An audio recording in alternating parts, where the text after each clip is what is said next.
Hello everyone, मैं Lavkush Upadhyay biology faculty at Dakshina स्वागत करता हूं आप सभी का दक्षिणा ई लर्निंग प्लेटफॉर्म पे। तो आज का जो हमारा टॉपिक है लेक्चर नंबर 4 ऑफ इवोल्यूशन। मेरे लास्ट लेक्चर में मैंने डिस्कस किया था about biological evolution. Biological evolution कैसे होता है, जैसा कि मैं आपको पहले ही बता चुका हूं, इवोल्यूशन जो है वो आप 3 टाइप्स में डिवाइड करते हैं। पहला है केमिकल इवोल्यूशन, उसके बाद है बायोलॉजिकल इवोल्यूशन और उसके बाद आता है ऑर्गेनिक इवोल्यूशन। केमिकल इवोल्यूशन जो है, केमिकल इवोल्यूशन थ्योरी जो दी थी ये ऑपेरिन एंड हॉल्डेन ने दी थी। इनके अकॉर्डिंग माना जाता है कि जो लाइफ फॉर्म अराइज हुई है हमारे प्लेनेट पे वो किसी इनऑर्गेनिक मटेरियल से अराइज हुई है, यानी कि इनऑर्गेनिक मॉलिक्यूल से अराइज हुई है, जो कि मैं आपके साथ डिटेल में डिस्कस कर चुका हूं। प्रोटोबायोन तक का जो प्रोसेस होता है, प्रोटोबायोन बनने तक का जो प्रोसेस है उसे आप केमिकल इवोल्यूशन कहते हैं। उसके बाद प्रोटोबायोन से लिविंग सेल बनती है, यूकैरियोटिक सेल तक का जो प्रोसेस होता है उसे आप बायोलॉजिकल इवोल्यूशन कहते हैं। अब यूकैरियोटिक सेल जो है, सिंगल सेल ऑर्गेनिज्म जो है वो मल्टी सेलुलर लाइफ फॉर्म में कन्वर्ट होता है, राइट। उसके बाद फर्दर उसमें इवोल्यूशन टेक प्लेस करता है, वो आता है आपका ऑर्गेनिक इवोल्यूशन में। अब यहां पे हम बात करते हैं इवोल्यूशन की। इवोल्यूशन का मतलब क्या है? Gradual changes take place in life form. Life form में जो ग्रेजुअल चेंजेस है वो जो टेक प्लेस करते हैं जिसे आप इवोल्यूशन कहते हैं, यानी कि generation to generation changes take place करते रहते हैं। ये बहुत ही ग्रेजुअल प्रोसेस होता है, बहुत ही ग्रेजुअल प्रोसेस होता है जिसमें कि मिलियन ऑफ ईयर्स लग जाते हैं, जिसे कि आप इवोल्यूशन कहते हैं। अब यहां पे जो इवोल्यूशन एक टॉपिक है, इसको आप कैसे बताएंगे कि किसी भी पर्टिकुलर स्पीसीज में इवोल्यूशन हो रहा है? जैसा कि मैं आपको पहले ही बता चुका हूं, इवोल्यूशन एक इरिवर्सिबल प्रोसेस है। इसके अलावा इवोल्यूशन जो है एक परमानेंट चेंज होता है। इसके अलावा इवोल्यूशन जो है एक कंटिन्यूअस प्रोसेस होता है। ये एक कंटिन्यूअस प्रोसेस है। जितनी भी लाइफ फॉर्म हमारे प्लेनेट पे एग्जिस्ट करती हैं, जितने भी स्पीसीज हमारे प्लेनेट पे एग्जिस्ट करती है, वो हमेशा इवोल्यूशन करती है, यानी कि उनमें ये कंटिन्यूअस प्रोसेस है। लेकिन अब आप कैसे बताएंगे कि हमारे पास्ट में इवोल्यूशन हुआ है या नहीं हुआ है? एक लाइफ फॉर्म दूसरी लाइफ फॉर्म में कन्वर्ट हो जाती है। जब एक लाइफ फॉर्म दूसरी लाइफ फॉर्म में मॉडिफाइड हो जाती है तो जो पास्ट लाइफ फॉर्म है वो एक्सटिंक्ट कर जाती है। क्यों? क्योंकि वो नई लाइफ फॉर्म में मॉडिफाइड हो गई है। तो यहां पे एक सीक्वेंशियल प्रोसेस भी है। क्या है? एक sequential process. Past life form एक न्यू लाइफ फॉर्म में मॉडिफाइड हो जाती है तो उसके बाद उसका एक्सटिंक्शन हो जाता है। ये सारी चीजें इंफॉर्मेशन मैं आपको आने वाली इवोल्यूशन की थ्योरीज में भी बताऊंगा। इवोल्यूशन जो है ये एक ऐसा टॉपिक है जो कि एविडेंस बेस है। यहां पे कुछ एक्सपेरिमेंट परफॉर्म हुए, जैसे कि मिलर ने एक्सपेरिमेंट परफॉर्म हुआ, ऑपेरिन एंड हॉल्डेन ने जो थ्योरी दी थी उसको एक्सपेरिमेंटली प्रूव किया। लेकिन यहां पे इवोल्यूशन जो है वो मेनली एक एविडेंस बेस्ड टॉपिक है, यानी कि यहां पे एविडेंस के हिसाब से इवोल्यूशन को बताया जाता है। इवोल्यूशन को जो है आप मेजर नहीं कर सकते हैं, इवोल्यूशन को आप ऑब्जर्व नहीं कर सकते हैं, क्योंकि इतना ग्रेजुअल प्रोसेस है जिसमें कि मिलियन ऑफ ईयर्स लग जाते हैं। अगर किसी प्रोसेस में मिलियन ऑफ ईयर्स लग जाते हैं, वो इतना ग्रेजुअल है, तो उसको ऑब्जर्व कर पाना बड़ा मुश्किल है, उसको मेजर कर पाना बड़ा मुश्किल है। लेकिन जो भी पास्ट एविडेंस हुए हैं, जो भी पास्ट में इवोल्यूशन हुए हैं, जो भी किसी भी लाइफ फॉर्म में चेंजेस देखे गए हैं, राइट, जो पुरानी लाइफ फॉर्म नई लाइफ फॉर्म में बदल गई है, वो सारे चेंजेस जो है उनका हमारे पास रिकॉर्ड है। हमें उनके एविडेंसेस मिलते हैं और जैसे जैसे हमें एविडेंसेस मिलते हैं वैसे वैसे इवोल्यूशन की हिस्ट्री में कुछ ना कुछ ऐड होता जाता है। जैसे कि यहाँ पे कुछ सक्सेसफुल एविडेंस हैं जिनको आप फॉसिल एविडेंस कहते हैं, पैलेंटोलॉजिकल एविडेंस कहते हैं। आर यू गेटिंग और नॉट? आपने सुना होगा एक प्रजाति का नाम, एक स्पीसीज का नाम डायनासोर। डायनासोर जो है हमारे बीच में आज एग्जिस्ट नहीं करते हैं। डायनासोर एक बहुत ही पुरानी स्पीसीज है। Million of years before dinosaur exist करते थे हमारे प्लेनेट पे, लेकिन अभी डायनासोर एग्जिस्ट नहीं करते हैं। लेकिन हमें फिर भी डायनासोर के बारे में पता है कि डायनासोर जैसी विशालकाय जानवर जो है हमारे प्लेनेट पे एग्जिस्ट करता था। इतना बड़ा जानवर, इतना जायंट जानवर जो है, इतना जायंट एनिमल जो है हमारे प्लेनेट पे एग्जिस्ट करता था। डायनासोर के बारे में सभी को पता है। और डायनासोर पे आपने मूवी भी देखी होगी, जुरासिक पार्क, जिसमें डायनासोर के बारे में बताया गया है। आर यू गेटिंग और नॉट? तो डायनासोर के सारे कैरेक्टरिस्टिक, सारे फीचर्स काफी हद तक हमें पता चल चुके हैं और हमें यह भी पता चल चुका है कि इतनी बड़ी कोई स्पीसीज हमारे प्लेनेट पे थी जिसको हम डायनासोर कहते हैं। आर यू गेटिंग और नॉट? समझ आया? तो डायनासोर जैसे स्पीसीज के बारे में हमें कैसे पता चला? ये सारी स्पीसीज, जितनी भी पुरानी स्पीसीज है, उनके बारे में हमें पता चलता है उनके एविडेंस से। जैसे कि डायनासोर के जो एविडेंस हमें मिले हैं उनको हम फॉसिल्स एविडेंस कहते हैं। वो ऐसे एविडेंस है जो कि रॉक में मतलब बरीड हो चुके हैं, उनके डेड पार्ट्स जिनको खुदाई के टाइम पे या अर्थ की जो लेयर्स होती है, अर्थ क्रस्ट में जो है वो जो है उनके बॉडी पार्ट जो है बरीड हो चुके हैं पास्ट में, राइट। और उनके एविडेंस हमें मिले हैं, उन एविडेंस को आप फॉसिल्स एविडेंस कहते हैं। तो there are variety of evidence, जिन एविडेंस के हिसाब से हम ये कह सकते हैं कि इवोल्यूशन हो रहा है, एक स्पीसीज दूसरी स्पीसीज में मॉडिफाइड हो रही है। Is that clear to all of you? हमारे पास काफी सारे एनिमल्स के सक्सेसफुल एविडेंस है, खासकर फॉसिल एविडेंस हमारे पास काफी सारे सक्सेसफुल एविडेंस है। जैसे कि हमें हॉर्स का जो इवोल्यूशन हुआ है, हॉर्स का जो पूरा सीक्वेंशियल प्रोसेस है, फॉसिल्स उसके हमें पूरे के पूरे मिले हैं। ऐसे एलिफेंट के फॉसिल्स मिले हैं, कैमल के फॉसिल्स मिले हैं। तो काफी सारे ऐसे एनिमल्स हैं जिनके हमें सीक्वेंशियल फॉसिल्स मिले हैं, और जिन फॉसिल्स की स्टडी करके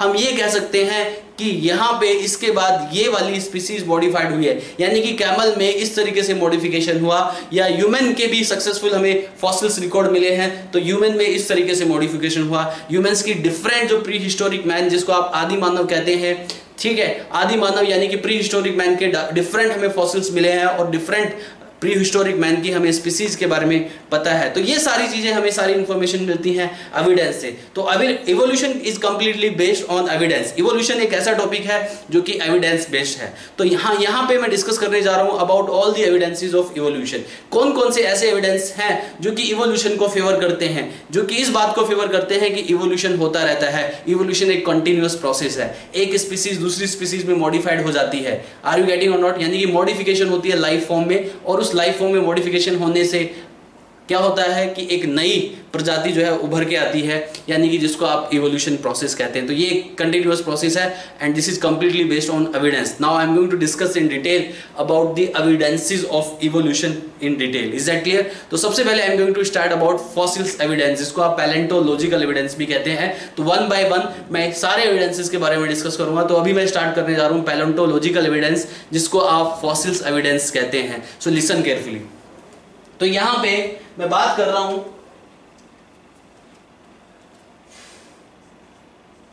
पैलेंटोलॉजिकल एविडेंसेस, और पैलेंटोलॉजिकल एविडेंसेस को आप फॉसिल्स एविडेंस भी कहते हैं। जैसा कि मैंने आपको पहले ही बताया कि इवोल्यूशन के बारे में जो फैक्ट्स हैं, वो फैक्ट्स हमें कहां से मिलते हैं? वो फैक्ट्स हमें इन एविडेंस से मिलते हैं। तो इसमें सबसे पहला जो एविडेंस है वो है fossil evidence, that I am going to discuss in detail. Fossil जो है, अगर हम फॉसिल्स की बात करें, फॉसिल एक ग्रीक लैंग्वेज का वर्ड है जिससे डिराइव हुआ है ये फॉसिलिस। फॉसिल जो टर्म डिराइव हुआ है वो फॉसिलिस से डिराइव हुआ है। फॉसिलिस इस टर्म से फॉसिल डिराइव हुआ है, और फॉसिलिस का मतलब होता है जो रूढ़िवाद है। आर यू गेटिंग और नॉट? जो पुराना है, पुराने के लिए फॉसिलिस, ये ग्रीक लैंग्वेज का वर्ड है फॉसिलिस, उससे फॉसिल्स डिराइव्ड हुआ है।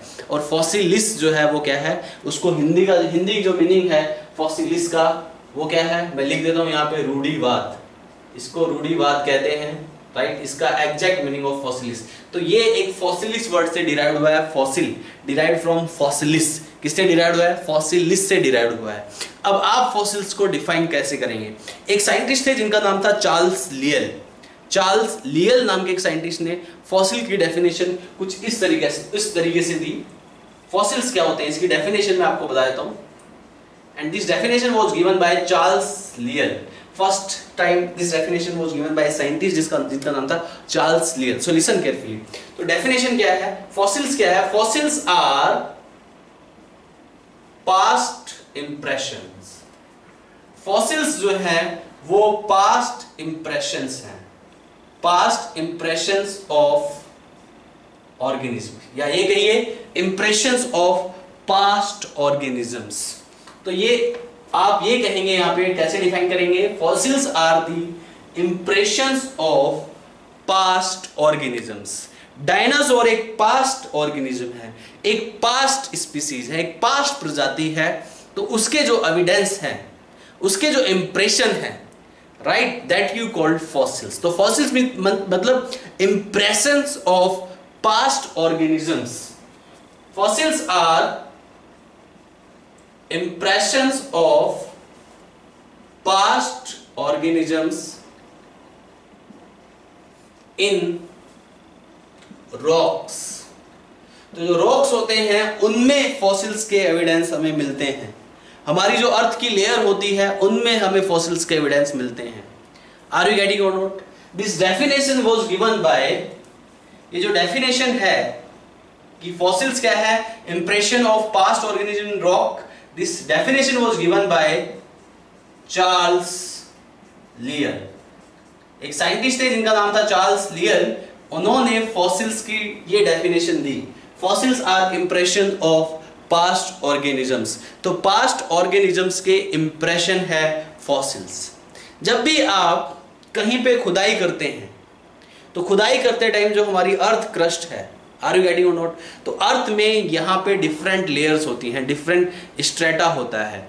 जो अपर स्ट्रेटा होते हैं उनमें आपको रिसेंट ऑर्गेनिजम्स के फॉसिल्स मिल जाते हैं, जो रिसेंट प्रजातियां हैं, रिसेंट स्पीसीज हैं, उनके आपको फॉसिल्स मिल जाते हैं। जैसे जैसे आप नीचे की तरफ खुदाई करते जाएंगे तो सबसे जो नीचे वाली लेयर होंगी उसमें जो है आपको ऐसी लाइफ फॉर्म मिलेंगी जो अभी एग्जिस्ट नहीं करती हैं। ऐसी लाइफ फॉर्म के आपको फॉसिल्स मिलेंगे जो मॉडर्न टाइम में एग्जिस्ट नहीं करती है। तो अपर लेयर ऑफ स्ट्रेटा या upper layer of rock, rock की अपर लेयर में, अपर लेयर ऑफ रॉक में कैसे फॉसिल्स मिलते हैं, रिसेंट ऑर्गेनिजम्स के फॉसिल्स मिलते हैं या प्रेजेंट ऑर्गेनिजम्स के फॉसिल्स मिलते हैं। वहीं जो लोअर लेयर ऑफ रॉक है, जितना आप नीचे खुदाई करते जाएंगे सबसे लोअर स्ट्रेटा में रॉक के आपको ऐसे ऑर्गेनिज्म के एविडेंस मिलेंगे जो कि प्रेजेंट टाइम पे एग्जिस्ट नहीं करते हैं, जो कि पास्ट टाइम पे एग्जिस्ट करते हैं या जिनकी प्रजातियां विलुप्त हो चुकी है।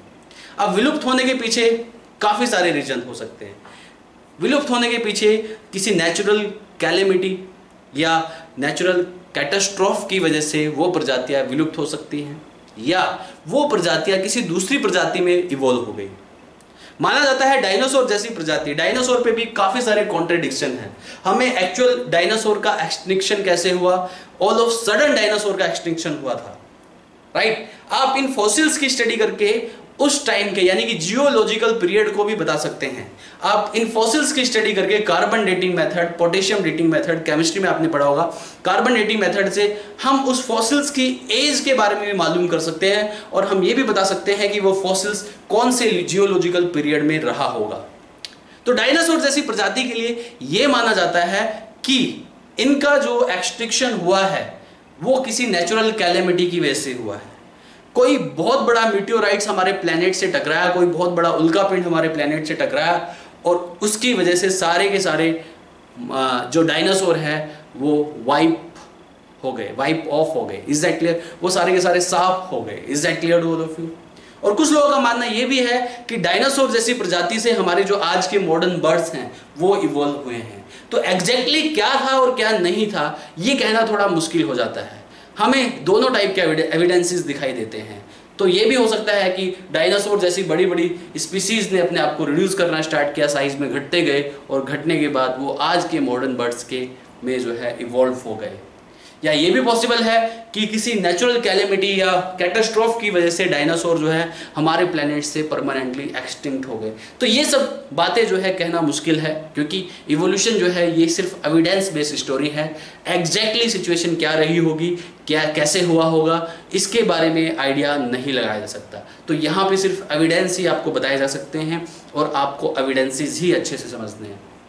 तो जैसे जैसे आप अर्थ की खुदाई करते हैं, डिगिंग करते हैं, तो उसमें जो अपर लेयर होती है तो उसमें कुछ रिसेंट ऑर्गेनिज्म या प्रेजेंट ऑर्गेनिज्म के फॉसिल्स मिलते हैं। लेकिन जैसे जैसे आप गहराई में जाते हैं वैसे ही आपको कुछ ऐसे ऑर्गेनिज्म के फॉसिल्स मिलने स्टार्ट हो जाते हैं जो कि प्रेजेंट टाइम में एग्जिस्ट नहीं करते हैं। उसका डायनासोर एक बेस्ट एग्जाम्पल है। Is that clear to all of you?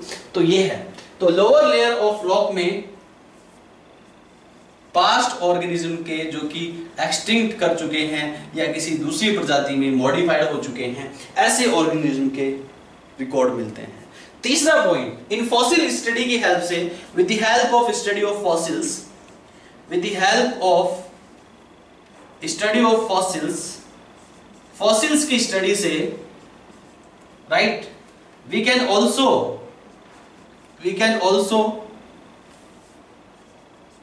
find out the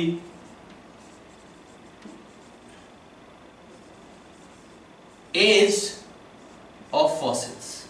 We can also find out the geological period from which that fossils belong. Is that clear? We can find out the geological, ये geological periods कौन कौन थे, कौन कौन से थे, scientist ने इनको किन किन टाइप्स में डिवाइड किया है, किस तरीके से जियोलॉजिकल पीरियड की क्लासिफिकेशन होती है, ये भी मैं डिस्कस करने वाला हूं, तो ध्यान दीजिए.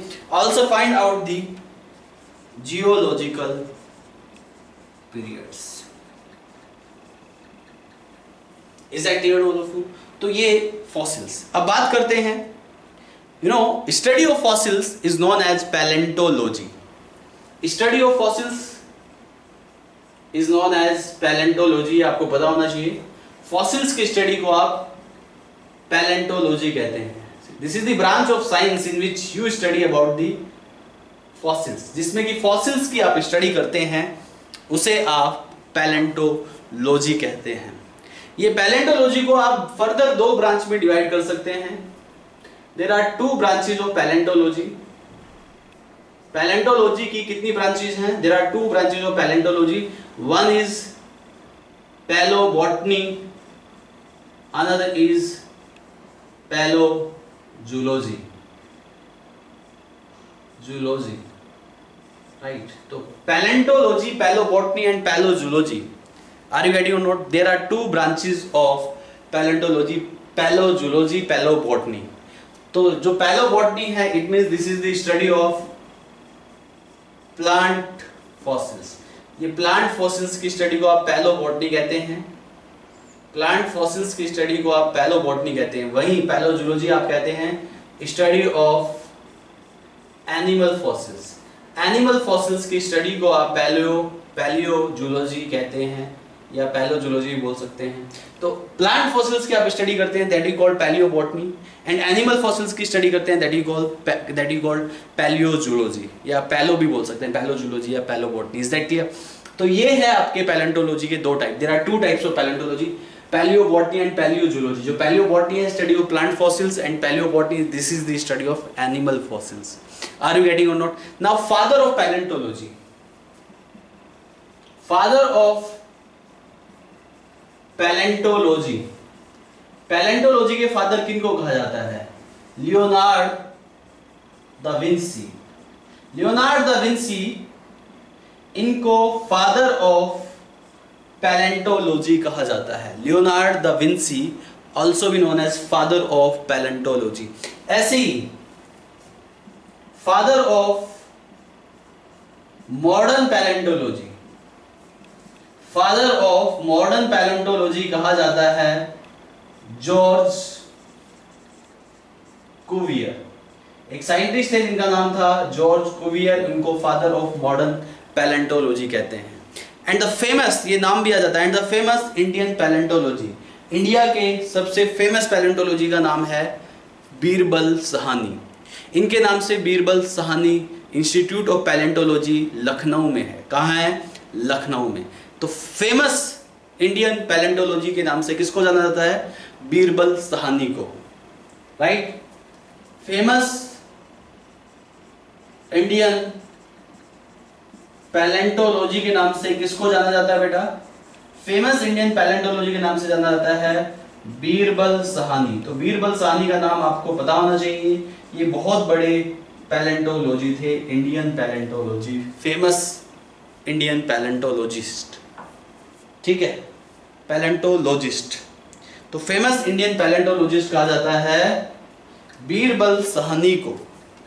इसको बेटा बीरबल सहानी को फेमस इंडियन पैलेंटोलॉजिस्ट कहा जाता है, राइट. और फादर ऑफ मॉडर्न पैलेंटोलॉजी कहा जाता है जॉर्ज कुवियर को. Is that clear all of you? तो ये हो गया आपका अबाउट फॉसिल. अब मैं कैरेक्टरिस्टिक्स ऑफ फॉसिल्स के बारे में बात कर रहा हूं कि फॉसिल से रिलेटेड यहाँ पे कुछ कैरेक्टर्स हैं, ये आपको पता होना चाहिए. So listen carefully. Characters related to fossils evidence that I am going to discuss. तो फॉसिल्स क्या है? Fossils are the impression of past organism, and this definition was given by Charles Lyell, right. Study of fossils को आप palaeontology कहते हैं. Are you getting और not? और palaeontology की दो ब्रांच है यहाँ पे, पैलियोबॉटनी एंड पैलियोजूलॉजी. पैलियोबॉटनी मतलब this is the study of plant fossils, and zoology, this is the study of animal fossils. Are you getting और नॉट? तो ये डिफरेंस है। So listen carefully. तो यहां पे मैं बता रहा हूं आपको, ध्यान दीजिएगा। इसके बाद मैं बता रहा हूं आपको characteristics of fossil evidence. Fossil evidence के कुछ कैरेक्टरिस्टिक्स हैं, that I am going to discuss in detail. So listen carefully. Characteristics of fossils evidences. तो फॉसिल एविडेंसेस के कुछ कैरेक्टर्स हैं जो कि मैं यहाँ पे बताने जा रहा हूं आपको, ध्यान दीजिएगा। Please listen carefully.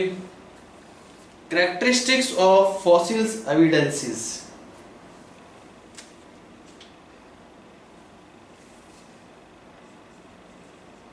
Characteristics of fossil evidences. तो फॉसिल एविडेंसेस के कुछ कैरेक्टर्स हैं, ये मैं आपको बताने जा रहा हूं। सबसे पहला जो कैरेक्टर है, number 1 is number and nature of fossils. Number and nature of fossils. इसके बाद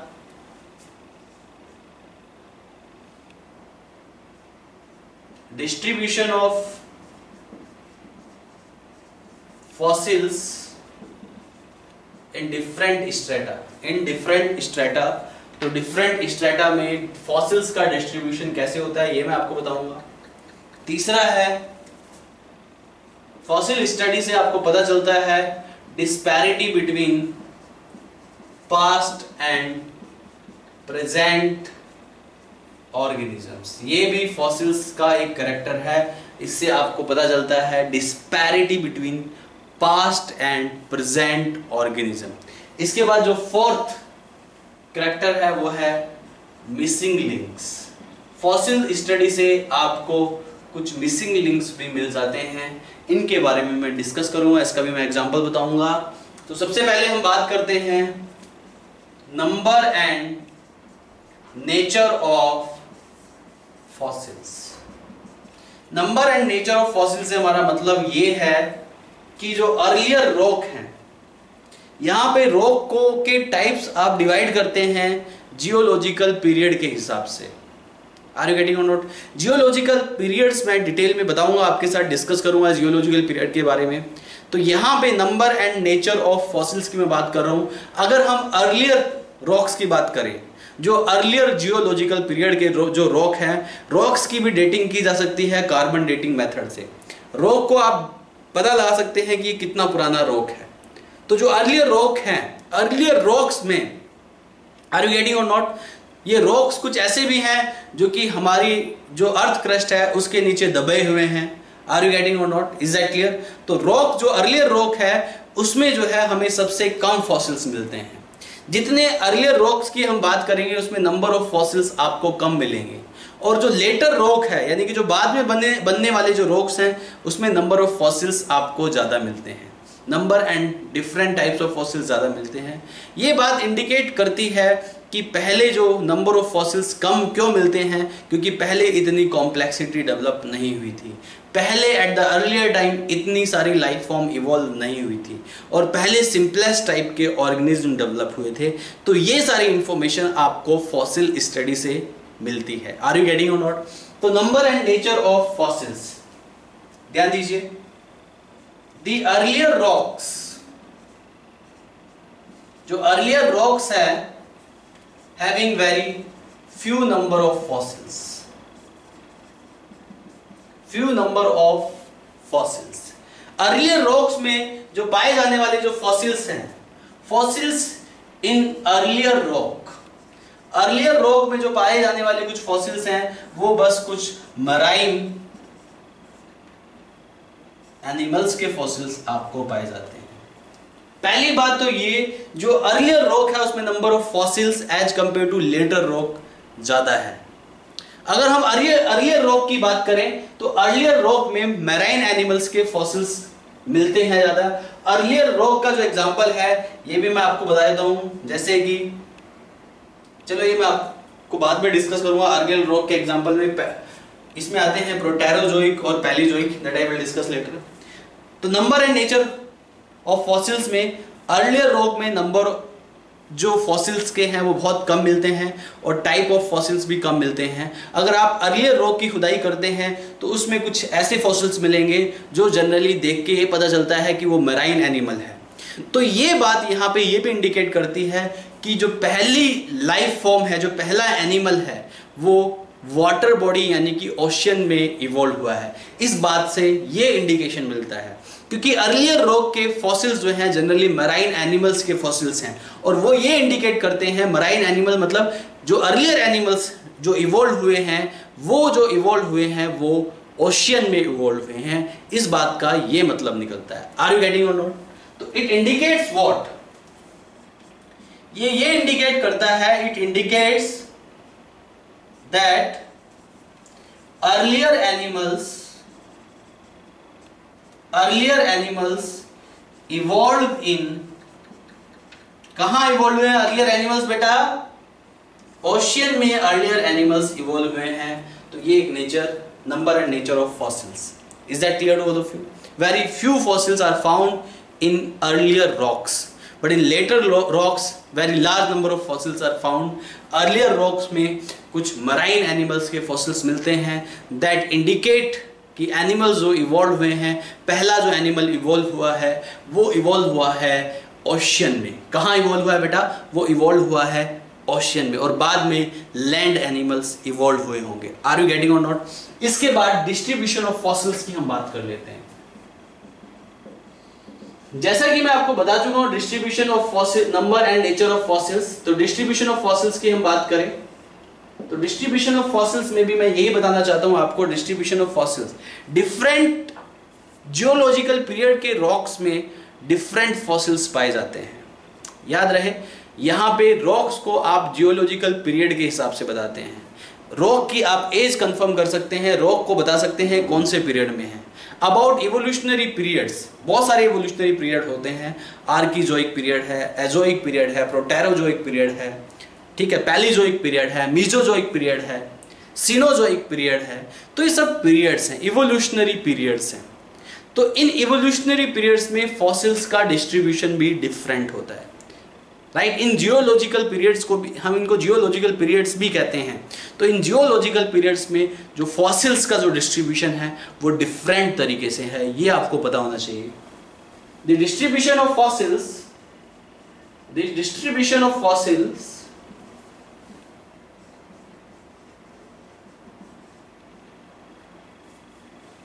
डिफरेंट इन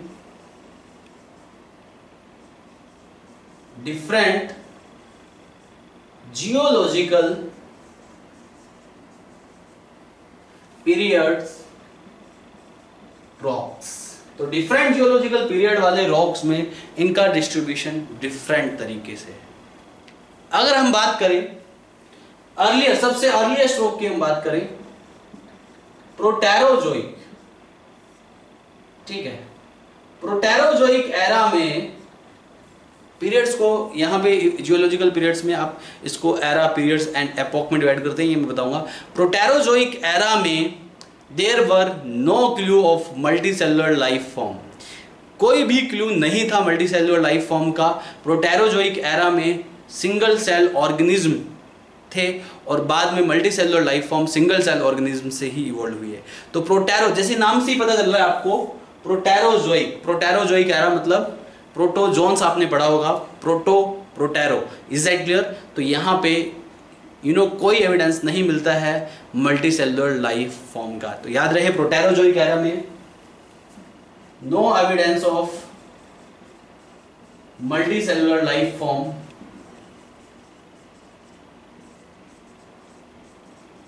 इसके बाद एक एरा और आता है पैलीजोइक एरा। प्रोटेरोजोइक के बाद आता है पैलीजोइक एरा में, राइट, मराइन इन्वर्टेब्रेट्स के फॉसिल्स रिकॉर्ड मिलते हैं। मराइन इन्वर्टेब्रेट्स के फॉसिल रिकॉर्ड मिलते हैं पैलीजोइक एरा में, यानी कि पहले मराइन इन्वर्टेब्रेट्स इवॉल्व हुए हैं। वहीं अगर हम बात करें मीजोजोइक एरा की, तो मीजोजोइक एरा में ग्रेट रेप्टाइल्स, ये रेप्टाइल्स का युग था। गोल्डन पीरियड ऑफ रेप्टाइल्स कहा जाता है मीजोजोइक एरा को। ग्रेट रेप्टाइल्स, खासकर डायनासोर जैसे रेप्टाइल्स, डायनासोरस, राइट। तो डायनासोरस जैसे रेप्टाइल्स, इज दैट क्लियर, या डायनासोर भी बोल देते हैं। तो डायनासोर जैसे reptiles, great reptiles, primitive birds and primitive mammals के जो फॉसिल्स रिकॉर्ड मिलते हैं वो हमें मीजोजोइक एरा से मिलते हैं। Not mammals, primitive mammals. ये मैमल्स रेप्टाइल्स लाइक मैमल्स थे, ये बर्ड्स रेप्टाइल्स लाइक बर्ड्स थे। इसी मीजोजोइक एरा के फॉसिल्स को देख के हमें ये भी पता चलता है कि रेप्टाइल जैसी स्पीसीज से ही मैमल्स या बर्ड्स जैसी स्पीसीज इवोल्व हुई हैं। पहले रेप्टाइल्स इवोल्व हुए, उसके बाद बर्ड्स एंड मैमल्स इवोल्व हुए। तो बर्ड्स एंड मैमल्स के कॉमन एंसेस्टर रेप्टाइल्स हैं। तो यहाँ पे primitive birds and primitive mammals का मतलब ये है कि ये रेप्टाइल्स लाइक बर्ड्स और रेप्टाइल्स लाइक मैमल्स थे जिनके फॉसिल्स रिकॉर्ड आपको मीजोजोइक एरा में मिले हैं। मीजोजोइक एरा के कुछ और फॉसिल्स के यहाँ पे एग्जाम्पल हैं जो कि कभी कभी एग्जाम में पूछ ले जाते हैं। मीजोजोइक एरा में जो खासकर डायनासोर के मैं कुछ एग्जाम्पल बता देता हूँ। डायनासोर, तो डायनासोर्स के कुछ एग्जाम्पल हैं जैसे कि ब्रोंटोसोरस। तो ब्रोंटोसोरस अपने आप में एक लार्जेस्ट हर्बीवोरस डायनासोर माना जाता है। ये एक लार्जेस्ट हर्बीवोरस डायनासोर माना जाता है, बहुत ही लार्जेस्ट था ये। Brontosaurus is largest herbivorous dinosaur. तो ब्रोंटोसोरस को लार्जेस्ट हर्बीवोरस डायनासोर माना जाता है। लार्जेस्ट हर्बीवोरस डायनासोर किसको माना जाता है? ब्रोंटोसोरस को। इसकी हाइट कितनी होती थी? इसकी हाइट लगभग 25 मीटर होती थी। सॉरी, हाइट नहीं, इसकी लेंथ 25 मीटर होती थी। लेंथ ऑफ ब्रोंटोसोरस, ब्रोंटोसोरस को एक लार्जेस्ट हर्बीवोरस की कैटेगरी में रखा जाता है। ये एक हर्बीवोरस डायनासोर था और इसकी लेंथ लगभग 25 मीटर थी। 25 मीटर अपने आप में बहुत ज्यादा होती है। लेंथ कितनी थी? लगभग 25 मीटर लेंथ थी। Is that clear all of you?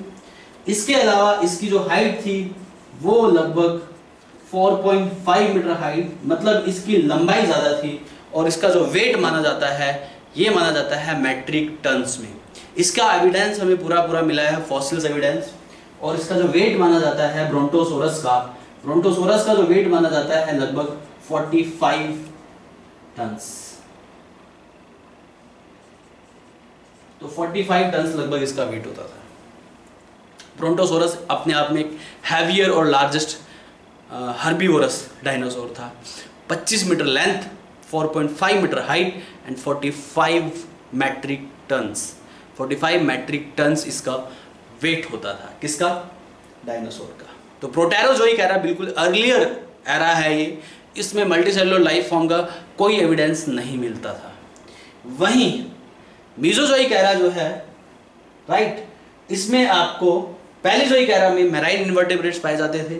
Mesozoic era में ग्रेट डायनासोर, ग्रेट रेप्टाइल्स जिनको बोला जाता है, या फिर प्रिमिटिव बर्ड्स या फिर प्रिमिटिव मैमल्स के फॉसिल्स रिकॉर्ड मिले। और यहाँ पे कुछ डायनासोर के एग्जांपल में ब्रोंटोसोरस मैंने आपको बताया लार्जेस्ट हर्बीवोरस डायनासोर माना जाता है इसको। Length 25 metre, height 4.5 metre, weight 45 metric tons. Metric tons, तो इसको मैट्रिक भी लिख लीजिए, मैट्रिक टन्स। ध्यान दीजिएगा प्लीज, 45 मैट्रिक टन्स ये इसका वेट माना जाता था। इसके अलावा एक और एग्जांपल मैं आपको डायनासोर का बता देता हूं जो कि एनसीईआरटी की बुक में भी दिया हुआ है, मेंशन है। That is mention in your NCERT book, so listen carefully. Another example is Tyrannosaurus. Tyrannosaurus, this example is also given in NCERT book. ये एक लार्जेस्ट कार्निवोरस डायनासोर था। ये हर्बीवोरस डायनासोर का एग्जाम्पल। ऐसे एग्जाम्पल और ये example पूछ लिए जाते हैं एग्जाम में, इसलिए मैं लिखवा रहा हूं यहाँ पे टायरनोसोरस। स्पेलिंग चेक कर लीजिएगा, टायरनोसोरस है नाम, ठीक है, टायरनोसोरस, ध्यान दीजिएगा। टायरनोसोरस ये एक लार्जेस्ट कार्निवोरस डायनासोर था, डायनासोर, ठीक है, largest carnivorous dinosaur, right, is that clear to all of you, जिसको टायरोसोर कहते हैं। इसका जो कैरेक्टर था, इसके पास ह्यूज फियरसम जॉ, मतलब बहुत बड़े जबड़े होते थे, बड़े खतरनाक वाले, ह्यूज फियरसम जॉ, राइट। इसके पास क्या होते थे, ह्यूज फियरसम जॉ, तो ह्यूज फियरसम जॉ, बड़े बड़े जबड़े होते थे। इसकी जो हाइट थी लगभग 5.4 मीटर, 5.4 मीटर इसकी हाइट थी। इसकी लेंथ कितनी थी, 13 मीटर, इज दैट क्लियर। तो ये मैंने बता दिया, फियरसम जबड़े थे इसके पास बहुत बड़े बड़े, और ये लार्जेस्ट कार्निवोरस डायनासोर था। टायरनोसोरस आप इसको बोलते हैं। ब्रोंटोसोरस जो है लार्जेस्ट हर्बीवोरस डायनासोर की कैटेगरी में आता है। ये सब मीजोजोइक एरा में मिले हैं, ये सब हमें फॉसिल्स रिकॉर्ड में मिले हैं। तो this is the distribution of fossils. इसके बाद जो अगला टॉपिक है that I am going to discuss disparity. Next character is disparity between past and present organism. हमें फॉसिल्स की स्टडी करके पास्ट एंड प्रेजेंट ऑर्गेनिज्म के कल्चर के बारे में पता चलता है, उसके कैरेक्टर के बारे में पता चलता है कि पास्ट जो ऑर्गेनिज्म था वो किस तरीके से सर्वाइव करता था, या फिर जो प्रेजेंट ऑर्गेनिज्म है वो किस तरह से सर्वाइव करता है। तो दोनों में डिस्पैरिटी भी हमें फॉसिल्स की स्टडी करके पता चल जाती है। तो another characteristics of fossil evidence is disparity between past and present organisms. Past and present organisms के बीच में क्या डिफरेंस है, क्या डिस्पैरिटी है, ये भी हमें फॉसिल्स की स्टडी करने से पता चल जाता है। अगर हम ह्यूमन बीइंग के फॉसिल्स की स्टडी करते हैं तो ह्यूमन बीइंग के फॉसिल्स से हमें कुछ एविडेंस ऐसे मिलते हैं जो ये बताते हैं कि जो पहले का मानव था वो एनिमल्स, एक जानवर की तरह रहता था, गुफाओं में रहता था, केव्स में रहता था, और वो जो है उसकी कोई सोशल ऑर्गेनाइजेशन नहीं थी, वो सामाजिक नहीं था। लेकिन जो आज का मानव है वो सामाजिक है, सोशल लाइफ में रहता है, विग्रस सोशल लाइफ में रहता है। तो ये डिस्पैरिटी हमें किससे पता चलती है, फॉसिल्स स्टडी से। प्री हिस्टोरिक मैन के जब फॉसिल्स आप स्टडी करते हैं तो उससे ये एविडेंस मिलते हैं कि वो जो मानव था वो जानवरों की तरह रहता था, यानी कि बाकी वाइल्ड एनिमल्स की तरह रहता था वो, और उसकी कोई सोशल लाइफ, कोई फैमिली या कोई रिलीजन नहीं था।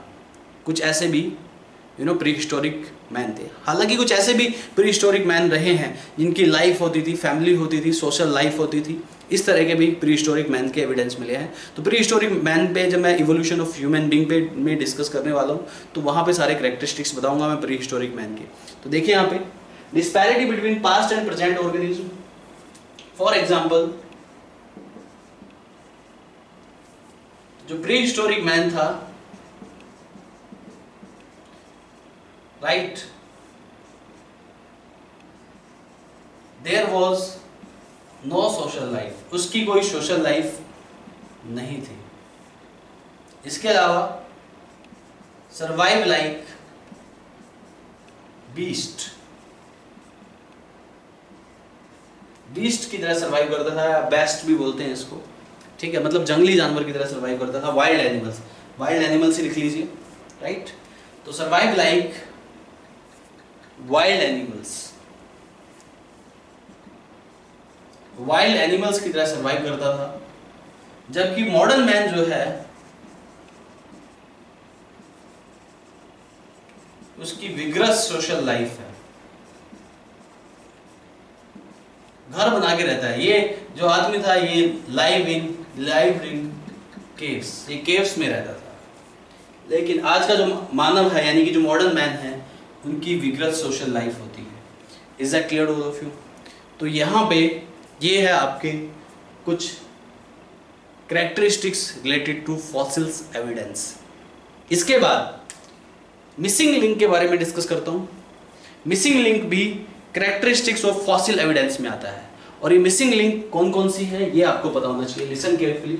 मैंने 4 आपको कैरेक्टर बताए थे, number and nature of fossils, दूसरा distribution of fossils, Proterozoic era, Palaeozoic era, Mesozoic era, right, ये सब बताया आपको। डायनासोर के बारे में बताया मैंने, herbivorous dinosaur, largest Brontosaurus, largest flesh eating dinosaur जिसको आप टायरनोसोरस बोलते हैं, कार्निवोरस डायनासोर बोलते हैं जिसको आप। आर यू गेटिंग और नॉट? इसके अलावा disparity between past and present organism. Past जो प्री हिस्टोरिक मैन था वो जो है अकेला रहता था, जानवरों की तरह रहता था, गुफाओं में रहता था, केव्स में रहता था। लेकिन आज का जो मैन है वो विग्रस सोशल लाइफ में रहता है। आर यू गेटिंग और नॉट? घर बना के रहता है। Is that clear to all of you? तो ये डिस्पैरिटी पास्ट और प्रेजेंट ऑर्गेनिज्म के बारे में आपको फॉसिल्स रिकॉर्ड से ही पता चलता है। आर यू गेटिंग और नॉट? इसके बाद जो हमारा अगला है, इसके बाद देखिए missing link, another characteristics of fossil evidence. Listen carefully, missing link की बात कर रहे हैं हम यहाँ पे, ध्यान दीजिएगा। मिसिंग लिंक्स, मिसिंग लिंक्स ऐसे पास्ट ऑर्गेनिज्म है which share the characteristics of two different groups. ये ऐसे फॉसिल्स हैं, ये ऐसे पास्ट ऑर्गेनिज्म है जो कि एक्सटिंक्ट हो चुके हैं और ये शेयर करते हैं characteristics of two different groups. जैसे कि आपने एनिमल किंगडम में पढ़ा है कनेक्टिंग लिंक के बारे में। जो कनेक्टिंग लिंक होते हैं ऐसे एनिमल्स जो कि दो डिफरेंट ग्रुप्स के कैरेक्टरिस्टिक्स को रिजेंबल करते हैं, उनको शो करते हैं। ऐसे ही मिसिंग लिंक ऐसे एनिमल्स के फॉसिल्स हैं जो कि एक्सटिंक्ट हो चुके हैं, हमारे बीच में नहीं है, और वो जो है रिलेट करते हैं, वो जो है डिस्प्ले करते हैं ऐसे कैरेक्टर्स को जो कि दो डिफरेंट ग्रुप से मैच करते हैं। आर यू गेटिंग और नॉट? तो लिसन केयरफुली, मिसिंग लिंक। तो missing link are the right fossils of organism which show the characteristics जो कि कैरेक्टरिस्टिक्स को शो करते हैं। fossils of organisms which show the characteristics of two different groups तो दो डिफरेंट ग्रुप्स के characters को शो करने वाले fossils of organism are called missing link. तो ये जो है फॉसिल्स ही हैं इनके, ये एक्सटिंक्ट हो चुके हैं, ये पास्ट ऑर्गेनिज्म है, ये ऐसे पास्ट ऑर्गेनिज्म हैं जो कि दो डिफरेंट ग्रुप्स के कैरेक्टरिस्टिक्स को शो करते हैं। इसका बहुत ही बढ़िया एग्जांपल मैं आपको बता रहा हूं, आपने पहले भी सुना होगा इस एग्जांपल के बारे में, आर्कियोपेट्रिक्स लिथोग्राफिका। एक बर्ड है, एक एंशिएंट बर्ड है जो कि एक्सटिंक्ट हो चुका है, क्रिटेशियस पीरियड का ये बर्ड है, और ये जो है एक मिसिंग लिंक का एग्जांपल है। ये बर्ड दो डिफरेंट ग्रुप्स के कैरेक्टरिस्टिक्स को शो करता है। इसमें एवियन कैरेक्टरिस्टिक्स भी होते हैं, बर्ड्स के कैरेक्टरिस्टिक्स भी होते हैं, एंड रेप्टाइल्स के कैरेक्टरिस्टिक्स भी होते हैं। तो that I am going to discuss. Missing link का जो एग्जांपल है वो है आर्कियोपेट्रिक्स लिथोग्राफिका। इसका एग्जांपल मैं आपको बता रहा हूं, आर्कियोप्टेरिक्स आर्कियोप्टेरिक्स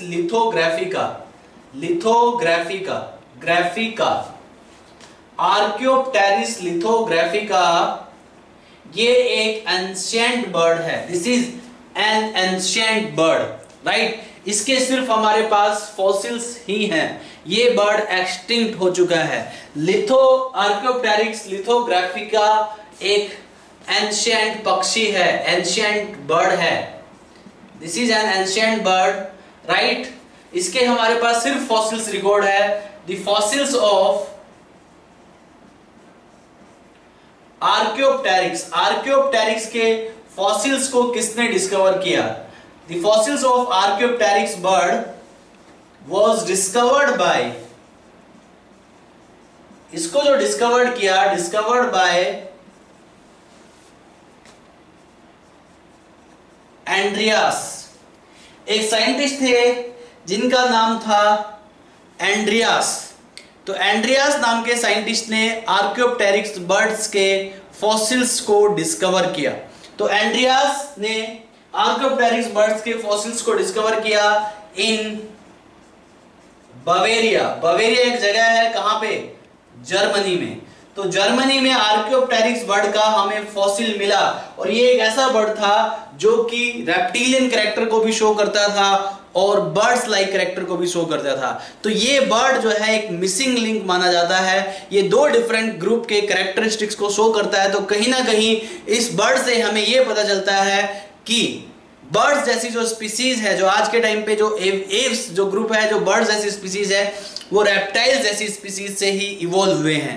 वो किससे इवॉल्व हुए हैं? रेप्टाइल जैसी स्पीसीज। अगर आप इस बर्ड्स की स्टडी करते हो, इस फॉसिल बर्ड की स्टडी करते हैं जिसको आर्कियोप्टेरिक्स कहते हैं, तो ये बात ये शो करती है कि जो मॉडर्न बर्ड है वो इवॉल्व हुआ है रेप्टाइल्स से। किससे इवॉल्व हुआ है? वो रेप्टाइल से इवॉल्व हुआ है, क्योंकि ये बर्ड जो है एक मिसिंग लिंक, एक कनेक्टिंग लिंक भी आप कह सकते हैं, बट ये एक्सटिंक्ट हो चुका है, इसलिए इसको मिसिंग लिंक कहा जाता है। ये शो करता है रेप्टिलियन कैरेक्टर को। किसको शो करता है? रेप्टिलियन कैरेक्टर को। And it was discovered by Andreas in Bavaria, Germany में इसको डिस्कवर किया गया था। अभी इसको जो इस फॉसिल्स को जो प्लेस किया गया है, this is placed in museum of London.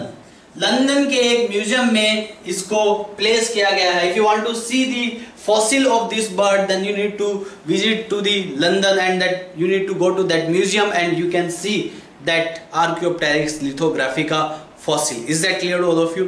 इसके बाद एक चीज और मैं आपको बता दूं, इसमें जो है ये बर्ड जो है show the characteristics of both। ये शो करता है किसके कैरेक्टरिस्टिक्स को? कैरेक्टरिस्टिक्स ऑफ बोथ मतलब reptiles as well as birds. तो इसमें रेप्टाइल्स एंड बर्ड्स लाइक दोनों ही कैरेक्टर होते हैं।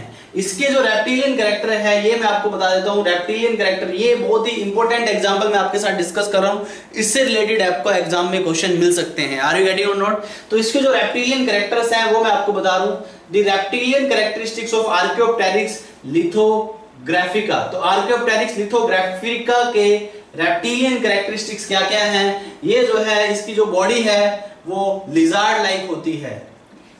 इसके जो फॉसिल्स को आप देखते हैं तो इसकी बॉडी जो है वो लिजार्ड लाइक बॉडी है। कैसी है? एक लिजार्ड लाइक बॉडी है, राइट। इसका जो स्टेर्नम है वो वीक होता है लाइक रेप्टाइल्स। इसमें रेप्टिलियन प्लान ऑफ डिजिट्स, इसके जो डिजिट्स होते हैं, इसके जो पंजे होते हैं वो रेप्टिलिया लाइक हैं। कैसे हैं वो? रेप्टिलिया लाइक डिजिट्स हैं। इसके बाद इसके अलावा इसके पास बीक होती हैं, बट बीक पोसेस जो जबड़े हैं। तो जो यानी कि जबड़े जो है वो रेप्टाइल्स के पास होते हैं, ना कि बर्ड्स के पास। बर्ड्स के पास बीक होती है लेकिन जो नहीं होते हैं। आर यू गेटिंग और नॉट? इसके अलावा इनके पास न्यूमेटिक बोन जो होती है वो एब्सेंट होती है। न्यूमेटिक बोन रेप्टाइल्स में एब्सेंट होती है और न्यूमेटिक बोन्स इसमें भी एब्सेंट है, जबकि न्यूमेटिक बोन जो होती है वो जो है प्रेजेंट होती है बर्ड्स में। अगर यहाँ पे न्यूमेटिक बोन्स एब्सेंट है, न्यूमेटिक बोन्स आपने पढ़ा होगा, ये ऐसी बोन होती है, खोखली होती है, एयर कैविटी होती है, इसकी वजह से बोन का, बॉडी का वेट लाइट हो जाता है और ये जो है इस केस में एनिमल्स फ्लाइटलेस हो जाते हैं। अगर न्यूमेटिक बोन्स नहीं है तो एनिमल्स विल बिकम फ्लाइटलेस। तो ये फ्लाइटलेस कैरेक्टर है इसका। तो ये फ्लाइटलेस कैरेक्टर शो करता है कि ये रेप्टाइल लाइक कैरेक्टर है। तो इसकी जो बॉडी है लिजार्ड लाइक, स्टेर्नम काफी वीक होता है, रेप्टिलियन प्लान ऑफ डिजिट्स यानी कि फिंगर्स का जो प्लान है, फिंगर जो है वो रेप्टिलियन लाइक है। इसके अलावा पोसेस बीक, पोसेस जो इन बीक भी है और जो भी है। आर यू गेटिंग और नॉट? और हैवी बॉडी वेट यानी कि बोर्ड से बॉडी प्लान नहीं है इसका, हैवी बॉडी वेट होता है। और इसके अलावा न्यूमेटिक बोन्स इसमें एब्सेंट है। Is that clear? और ये फ्लाइटलेस बर्ड होते थे। ये तो हो गए रेप्टिलियन कैरेक्टरिस्टिक्स। इन कैरेक्टरिस्टिक्स पे क्वेश्चन फ्रेम हो जाता है एग्जाम में, तो याद रहे आपको कैरेक्टरिस्टिक्स ये, ठीक है, इसलिए मैं यहाँ पे लिखवा भी रहा हूँ। वैसे ही यहाँ पे एवियन कैरेक्टरिस्टिक्स को भी शो करता है। It's also show the avian characteristics. तो ये जो एवियन कैरेक्टरिस्टिक्स है यानी कि जो बर्ड्स लाइक कैरेक्टरिस्टिक्स होते हैं, कौन से होते हैं? दे पोसेस बीक। बीक जो होती है वो बर्ड्स में होती है, रेप्टाइल में नहीं होती। वो बात अलग है कि इस बीक में जो पोसेस करते थे, राइट, इनके पास बीक थी। Is that clear? ये बर्ड्स लाइक कैरेक्टर है। इसके अलावा इनके पास फेदर्स भी होते थे। फेदर्स समझते हैं? फेदर्स जो होते हैं वो बर्ड्स के पास होते हैं। रेप्टाइल्स के पास स्केल्स होते हैं, बट बर्ड्स के पास फेदर्स होते हैं, राइट। इनका जो है, इनमें जो है जो फोर लिम्ब है, इनके फोर लिम्ब्स मॉडिफाइड किसमें होते हैं? Four limbs modified into wings. इनके फोर लिम्ब्स मॉडिफाइड थे, किसमें? विंग्स में थे, लेकिन वो विंग्स किसी काम के नहीं थे, वो उड़ नहीं पाते थे, फ्लाइटलेस थे। आर यू गेटिंग और not? Four limbs modified into wings. Is that clear? इनका जो स्कल है, स्कल बोन जो है, स्कल बोन का जो पैटर्न है, स्कल बोन का पैटर्न बर्ड्स लाइक पैटर्न होता है। बर्ड्स लाइक पैटर्न है इनका, बर्ड्स लाइक पैटर्न होता था इनकी स्कल बोन्स का। आर यू गेटिंग और नॉट? तो ये बर्ड्स लाइक इसमें कैरेक्टरिस्टिक्स आप देख रहे हैं और इसमें एव्स लाइक रेप्टिलियन कैरेक्टरिस्टिक्स भी है। तो एवियन कैरेक्टर्स और रेप्टिलियन कैरेक्टर्स इसमें दोनों ही टाइप के कैरेक्टरिस्टिक्स पाए जाते हैं, इसलिए आर्कियोप्टेरिक्स लिथोग्राफिका जो बर्ड है इसको आप मिसिंग लिंक कहते हैं। आर यू गेटिंग और नोट? तो ये हो गए आपके 4 different types of characteristics of fossils evidence. पहला मैंने बताया nature and number of fossils. Starting के जो अर्लियर रॉक्स होते हैं उसमें वेरी फ्यू फॉसिल्स होते हैं, इज दैट क्लियर? जो लेटर रॉक्स हैं उसमें काफ़ी सारे फॉसिल्स होते हैं। तो number and type of nature जो फॉसिल्स का अलग अलग होता है, जितना पुराना रॉक होगा उसमें उतने कम फॉसिल्स होंगे, इज दैट क्लियर? इसके अलावा जो अर्लियर रॉक्स में आपको फॉसिल्स मिलते हैं मराइन एनिमल्स के मिलते हैं, दैट शो, जो कि शो करता है कि पहला जो एनिमल है वो ओशियन में इवॉल्व हुआ है, इज दैट क्लियर? इसके बाद जो दूसरा मैंने कैरेक्टरिस्टिक्स बताया आपको, डिस्ट्रीब्यूशन ऑफ फॉसिल्स। फॉसिल्स का डिस्ट्रीब्यूशन पैटर्न भी अलग अलग है। अगर हम अर्लियर प्रोटेरोजोइक एरा की बात करें, अर्लियर रॉक यानी कि जो कि प्रोटेरोजोइक एरा का था, ये सारे जियोलॉजिकल पीरियड में आपको अगली क्लास में डिस्कस करूंगा। तो जो प्रोटेरोजोइक एरा है, प्रोटेरोजोइक एरा के में या तो बहुत ही कम फॉसिल्स होते हैं, फ्यू फॉसिल्स, राइट, या फिर फॉसिल्स होते ही नहीं हैं, क्योंकि उस टाइम पे एनिमल्स या प्लांट्स इतने इवॉल्व नहीं हुए थे। आर यू गेटिंग और नॉट? इसके बाद पैलियोजोइक एरा में कुछ मैराइन इन्वर्टेब्रेट्स के फॉसिल्स मिलते हैं। वहीं मीजोजोइक एरा में जो फॉसिल्स मिलते हैं great reptiles like dinosaurs, primitive birds and primitive mammals के फॉसिल्स मिलते हैं। वहीं एक एरा और होता है सीनोजोइक एरा में मैमल्स के फॉसिल्स मिलते हैं। तो ये मैंने डिस्ट्रीब्यूशन ऑफ फॉसिल्स बताया आपको इन डिफरेंट स्टेटा। इसके अलावा disparity between past and present organism. Disparity between past and present organism का मतलब क्या है कि अगर आप प्री हिस्टोरिक मैन के फॉसिल्स देखते हैं तो वो ये शो करते हैं कि पहला प्री हिस्टोरिक मैन जो है वाइल्ड एनिमल्स की तरह रहता था, गुफाओं में रहता था, उसकी कोई सोशल लाइफ नहीं थी, जबकि मॉडर्न एनिमल ह्यूमन बीइंग की जो सोशल लाइफ है वो विग्रस सोशल लाइफ में सर्वाइव करता है। वो किस में सर्वाइव करता है? एक विग्रस सोशल लाइफ में मॉडर्न मैन सर्वाइव करता है। Is that clear to all of you? तो ये disparity between past and present organism. इसके अलावा मिसिंग लिंक मैंने बताया आर्कियोप्टेरिक्स लिथोग्राफिका, यानी कि ऐसे ऑर्गेनिज्म जो कि 2 डिफरेंट ग्रुप से बिलोंग करते हैं, 2 डिफरेंट ग्रुप के कैरेक्टरिस्टिक्स को डिस्प्ले करते हैं, शो करते हैं। आर यू गेटिंग और नोट? ऐसे ऑर्गेनिज्म को मिसिंग लिंक कहा जाता है। आर्कियोप्टेरिक्स लिथोग्राफिका का जो फॉसिल्स मिला बवेरिया जर्मनी में, एंड्रियास ने इसको डिस्कवर किया था। किसने? एंड्रियास ने डिस्कवर किया था।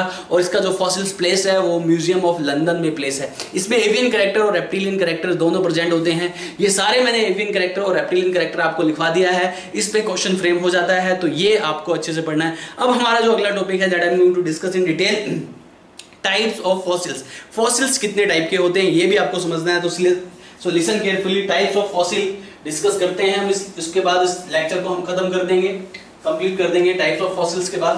तो फॉसिल वाला एविडेंस भी हमारा कंप्लीट हो जाएगा। फिर अगली क्लास में हम बाकी एविडेंस के बारे में डिस्कस करेंगे। तो अभी that I am going to discuss that is what क्या डिस्कस करने जा रहा हूं मैं? आपको टाइप्स ऑफ फॉसिल्स डिस्कस करने जा रहा हूं आपके साथ, तो ध्यान दीजिएगा, लिसन केयरफुली। तो type of fossils that I am going to discuss here, तो देखिए please.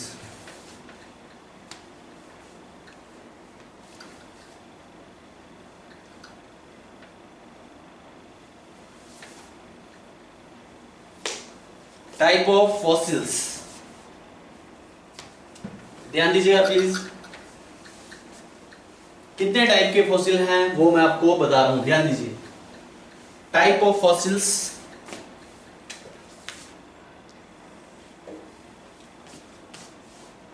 Type of fossils, fossils कितने टाइप के हैं पता होना चाहिए। सबसे पहला है फॉसिल्स अनएल्टर्ड फॉसिल, राइट। इसके बाद है मुल्ड फॉसिल, इसके बाद है कास्ट फॉसिल, इसके बाद है कोप्रोलाइट फॉसिल, इसके बाद है सूडो फॉसिल, इसके बाद है प्रिंट फॉसिल, राइट। इसके बाद है कंप्रेशन फॉसिल, इसके बाद है 7 पैलिनो फॉसिल्स। तो इन फॉसिल्स के बारे में I am going to discuss in detail. सबसे पहले अनएल्टर्ड फॉसिल की बात कर लेते हैं। अनएल्टर्ड फॉसिल्स कौन से होते हैं ये आपको पता होना चाहिए। अगर बात की जाए अनएल्टर्ड फॉसिल्स की, तो अनअल्टर्ड फॉसिल्स में कौन से फॉसिल्स आते हैं? ये अनअल्टर्ड फॉसिल्स वो होते हैं which are found in frozen form in polar areas. आपको पता है जो पोलर एरियाज है वहाँ पे राइट टेम्परेचर जो होता है वो माइनस में होता है, नेगेटिव टेम्परेचर होता है, और उस नेगेटिव टेम्परेचर पे कुछ एनिमल्स के ऐसे हमें फॉसिल्स मिले हैं जो कि फ्रोजन फॉर्म में पाए गए हैं। कुछ एक्सटिंक्ट एनिमल के फॉसिल्स भी हमें मिले हैं जो कि फ्रोजन फॉर्म में पाए गए हैं। और अगर कोई एनिमल्स का फॉसिल फ्रोजन फॉर्म में पाया जाता है तो उसमें कोई डिकम्पोजिशन नहीं होता है। आपको पता होना चाहिए अगर टेम्परेचर बहुत ज़्यादा डाउन होगा, माइनस में होगा, तो डिकम्पोजिशन नहीं होगा, यानी कि हज़ारों साल से वो फॉसिल्स जो हैं वैसे के वैसे ही पोलर एरिया में रह जाते हैं और आइस की फॉर्म में यानी कि फ्रोजन फॉर्म में वो पाए जाते हैं। ऐसे फॉसिल्स को आप अनअल्टर्ड फॉसिल्स कहते हैं। इन फॉसिल्स के बारे में बताऊंगा, इसका एग्जांपल भी मैं आपको बताऊंगा, सो listen carefully. Unaltered fossils found in frozen form, ऐसे फॉसिल्स जो कि फ्रोजन फॉर्म में पाए जाते हैं इन पोलर एरियाज। पोलर एरियाज में पूरा आइस होता है और वहां पे टेम्परेचर माइनस में होता है और वहां पे जो फॉसिल्स हैं वो एज इट इज पाए जाते हैं फ्रोजन फॉर्म में। ये अनअल्टर्ड, अल्टर का मतलब होता है चेंज, जो चेंज ही नहीं हुआ है। इनकी होल बॉडी ऐसी की ऐसी प्रेजेंट रहती है विदाउट डिकम्पोजिशन, राइट। तो in this case whole body of past organism की पूरी body found in frozen form में उसकी पूरी बॉडी एज इट इज रहती है। देयर वॉज नो डिकम्पोजिशन, उसके हार्ड और सॉफ्ट बॉडी पार्ट सारे के सारे ऐसे ही रहते हैं, वहां पे कोई भी डिकम्पोजिशन नहीं होता। Bones, skin as it is complete whole body of past organism found in frozen form, इसलिए इसको अनअल्टर्ड फॉसिल भी कहते हैं। इसका जो एग्जाम्पल है जो मिला है हमें वो है, अगर आपने सुना हो वूली मैमोथ एक पास्ट एनिमल है, एलिफेंट लाइक एनिमल होता था वूली मैमोथ, और ये आज से 25,000 साल पहले एक्सटिंक्ट हो चुका है। ये आज से 25 साल पहले एक्सटिंक्ट हो चुका है, बिफोर 25,000 ईयर्स। आज से 25,000 साल पहले ये प्रजाति पाई जाती थी और 25,000 साल पहले ये एक्सटिंक्ट हो चुकी है प्रजाति वूली मैमोथ। इसको हम ये भी कह सकते हैं कि this animal was found in ice age, ये आइस एज का एनिमल था, राइट। तो जैसे आइस एज में जो ह्यूमन बींग रहता था वो उसका शिकार करता था, इसकी स्किन के लिए, इसके दांतों के लिए इसका शिकार किया जाता था।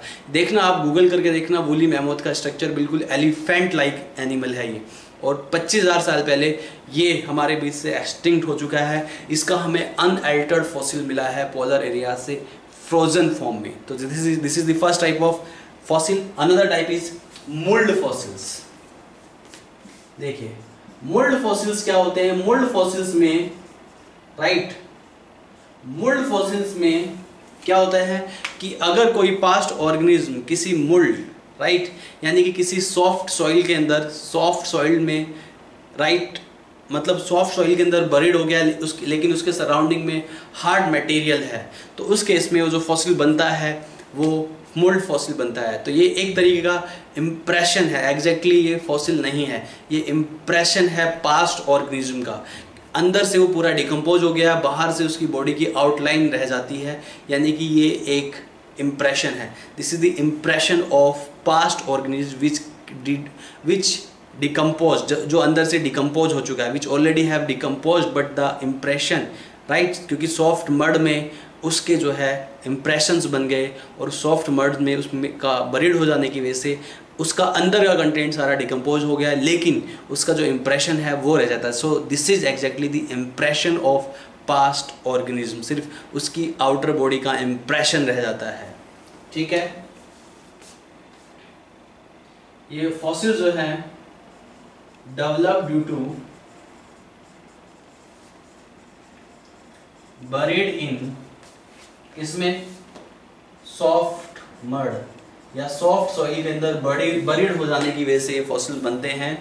Develop due to buried in soft mud, and in the surrounding of soft mud, माना जाता है in the surrounding of soft mud were present some hard material present होते थे और सॉफ्ट मड में उस एनिमल का डिकम्पोजिशन हो गया, बट उसका जो आउटर लाइन है यानी कि उसका जो इम्प्रेशन है, इम्प्रेशन रिमेन, इम्प्रेशन उसका रह गया। ऐसे फॉसिल्स को आप मुल्ड फॉसिल्स कहते हैं। आर यू गेटिंग और नॉट? समझ आया?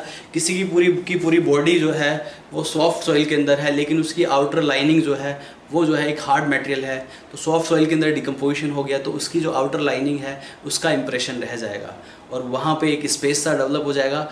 If that space is filled, if mould fossils will filled by minerals that you called cast fossil. इसके बाद तीसरा फॉसिल कौन सा बताया मैंने? Cast fossil. कास्ट फॉसिल किसे कहते हैं? Cast fossil if mould filled by, अगर ये मुल्ड फिल्ड हो जाता है मिनरल से, डिपॉजिटेड बाय मिनरल से डिपॉजिटेड हो जाता है, ऐसे फॉसिल्स को फिर हम कास्ट फॉसिल कहते हैं। तो मुल्ड फॉसिल अगर deposited by what? Deposited by minerals that you called cast fossil. यहाँ पे एक फॉसिल का टाइप और आपको लिखना है, राइट? एक फॉसिल का टाइप और लिखना है आपको, पेट्रीफाइड फॉसिल, राइट? तो पहले पेट्रीफाइड फॉसिल ही बताता हूँ मैं आपको। ये हमारे पास स्पेस है तो यहाँ पे मैं बता देता हूँ पेट्रीफाइड फॉसिल्स क्या होते हैं। ये भी एग्जाम में पूछ लिया जाता है, बहुत ही इंपॉर्टेंट है। Majority of fossils are petrified fossils, right? ये बहुत ही कॉमन सा फॉसिल है, this is very common fossil, जिसे आप पेट्रीफाइड फॉसिल कहते हैं। So this is very common fossil, very common fossil, ये कॉमन फॉसिल है and it is called, right, very common fossil. And ये जो है बहुत ही कॉमन सा फॉसिल है। ये जो है फॉसिल डेवलप होता है due to petrification of organic material. Organic material का पेट्रिफिकेशन हो जाता है, उसकी वजह से पेट्रीफाइड फॉसिल्स बनते हैं। तो आपको याद रहे, this is form due to petrification of, ये पेट्रिफिकेशन ऑफ ऑर्गेनिक मटेरियल की वजह से बनता है। तो जो ऑर्गेनिक मटेरियल है, बॉडी का जो ऑर्गेनिक मटेरियल है उसका पेट्रिफिकेशन हो जाता है। बॉडी में जो सॉफ्ट टिश्यूज प्रेजेंट है, राइट, उसका पेट्रिफिकेशन हो जाता है। पेट्रीफाइड आप फॉसिल कहते हैं। पेट्रीफाइड फॉसिल मतलब बॉडी का सॉफ्ट टिश्यू या सॉफ्ट ऑर्गन पेट्रीफाइड हो चुका है, उसमें पेट्रिफिकेशन हो चुका है, उसकी वजह से ये पेट्रीफाइड फॉसिल बनता है। पेट्रिफिकेशन का मतलब भी समझ लीजिए, पेट्रिफिकेशन है क्या, ध्यान दीजिए। तो यहाँ पे जो पेट्रिफिकेशन है, पेट्रिफिकेशन का मतलब क्या है? Petrification simply you can see if the organic material replaced by minerals, अगर वो जो ऑर्गेनिक मटेरियल है, वो जो सॉफ्ट टिश्यू हैं बॉडी के, वो वन बाय वन करके उसके सारे ऑर्गेनिक मॉलिक्यूल्स रिप्लेस हो जाते हैं मिनरल से, तो वहाँ पे क्या होता है? कंप्लीटली रिप्लेस हो गया मिनरल्स से, तो वो क्या हो गया? वो पेट्रीफाइड फॉसिल बन गया। तो इसमें क्या होता है, इस पेट्रिफिकेशन फॉसिल में जो ऑर्गेनिक मटेरियल्स हैं, materials of body of buried animals और बॉडी रिप्लेस्ड बाय, किससे रिप्लेस हो जाए? अगर organic materials of body replaced by minerals, अगर मिनरल्स से रिप्लेस्ड हो जाते हैं, ऐसे फॉसिल्स को, इस प्रोसेस को आप पेट्रिफिकेशन कहते हैं। और ये जो मिनरल्स यहाँ पे रिप्लेस्ड होते हैं, ये आपको पता होना चाहिए। ये जो मिनरल्स हैं मेनली, ये मिनरल्स जैसे कि आयरन पायराइड्स, याद रखिएगा, ये एग्जाम में पूछ लिया जाता है। कैल्शियम कार्बोनेट जैसे मिनरल्स, इसके अलावा आपका सिलिका जैसे मिनरल्स। तो कहने का मतलब ये है कि बॉडी, मतलब पास्ट में कहीं कुछ ऐसा इवेंट हुआ, बॉडी ऐसी जगह बरीड हो गई कि वहाँ पे वन बाय वन करके उसके जितना भी ऑर्गेनिक मटेरियल है, जितना भी बॉन्स है, जनरली बॉन्स का पेट्रिफिकेशन ज़्यादा होता है, तो बॉन्स में जितना भी ऑर्गेनिक मटेरियल है या XYZ कुछ भी है, वो कम्प्लीटली उसका पेट्रिफिकेशन हो गया। पेट्रिफिकेशन का मतलब उसका सारा ऑर्गेनिक मटेरियल मिनरल से डिपॉजिट हो गया है, मिनरल से रिप्लेस हो गया है। तो पेट्रीफाइड फॉसिल्स ऐसे होते हैं जिनका ऑर्गेनिक मटेरियल मिनरल से रिप्लेस हो जाता है। ऑर्गेनिक मटेरियल मिनरल से रिप्लेस हो जाता है, इसे आप पेट्रिफिकेशन कहते हैं। इसे आप क्या कहते हैं? पेट्रिफिकेशन कहते हैं। और ऐसे फॉसिल्स को पेट्रीफाइड फॉसिल्स कहते हैं। ये जो फॉसिल्स होते हैं mainly these fossils are of shells, जो सेल्स ऑफ बॉडी होती हैं, SHELL सेल, या फिर दीज फॉसिल्स में be of bones and these fossils में be of tooth, right. Human being, pre historic man के टूथ जो हैं वो पेट्रीफाइड फॉसिल्स की कैटेगरी में आते हैं, वो जल्दी पेट्रीफाइड हो जाते हैं। ये भी बात आपको याद रखनी है। तो यहाँ पे इज दैट क्लियर? ये स्पेस को मैं साफ कर देता हूँ, ध्यान दीजिएगा। इन दिस केस पेट्रीफाइड फॉसिल्स में बता रहा हूँ आपको, इसके कुछ एग्जांपल्स हैं जैसे कि fossils of bones, fossils of teeth. तो ये मेजॉरिटी ऑफ बोन्स का ऑर्गेनिक मैटर या मेजॉरिटी ऑफ टीथ का ऑर्गेनिक मैटर जो है रिप्लेस कर देता है मिनरल से अपने आप को, इसे आप पेट्रीफाइड फॉसिल कहते हैं। इसे आप क्या कहते हैं? पेट्रीफाइड फॉसिल्स कहते हैं। इसके एग्जांपल है fossils of bones, teeth, shells. Is that clear? तो ये हो गया पेट्रीफाइड फॉसिल। इसके बाद हम कोप्रोलाइट फॉसिल की बात करते हैं। Another one is coprolite fossil. अगर बात करें कोप्रोलाइट फॉसिल की, कोप्रोलाइट फॉसिल्स कौन से होते हैं ये आपको पता होना चाहिए। कोप्रोलाइट फॉसिल्स वो होते हैं जिनमें राइट अगर किसी एनिमल का इंटेस्टिनल कंटेंट या faecal matter preserved as fossil, याद रहे, द फीकल मैटर और the intestinal content right preserved as fossil. यहाँ पे आप ये वर्ड देख रहे हैं ना, कोप्रो। कोप्रो का मतलब होता है फीकल मैटर, फिसिस। ये टेक्निकल टर्म है फिसिस का। Copro means faeces. अगर किसी एनिमल की फिसिस या उसका intestinal content preserved as fossils, that you called coprolite, जिसको आप क्या कहते हैं? कोप्रोलाइट कहते हैं। तो in this case intestinal contents या फिर feces of animals preserved as fossils,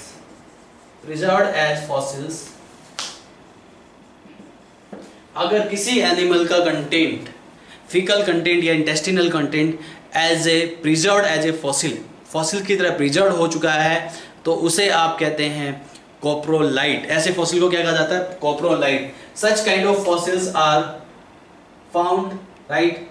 ये जो फॉसिल्स हैं किसके हैं? इसके एग्जांपल्स क्या हैं? Fish and reptiles fishes.